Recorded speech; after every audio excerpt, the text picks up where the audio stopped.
রানু রানু মণ্ডলের বর আমার সামনে দাঁড়িয়ে আছে, দেখুন তো এটা হয় কি ওর ওর ভাবটা ওই যে মানে মাল করা যেমন তেমন ওর একটু পর পরে তাহলে কি করে ওর ইচ্ছা করবে ওর কিছু থাকবে না না এক্ষুনি দেবো গাড়ি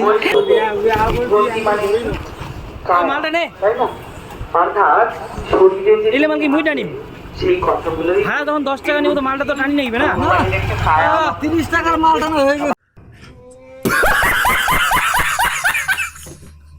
আমাদের 10 20 30 যা ভাড়া হবে ক্যাশ ভাড়া আমি এখনই দিব বলা হচ্ছে কি বিবাহ না ও বাবা সাথে নিব না তাহলে খাতি তো বলতে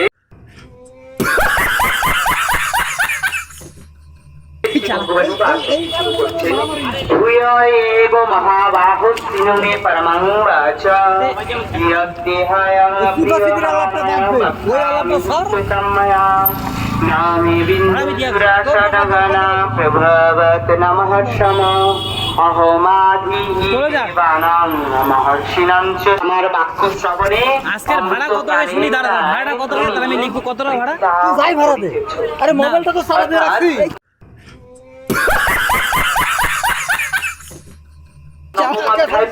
তোমাকে যে আমি জ্ঞান দিলাম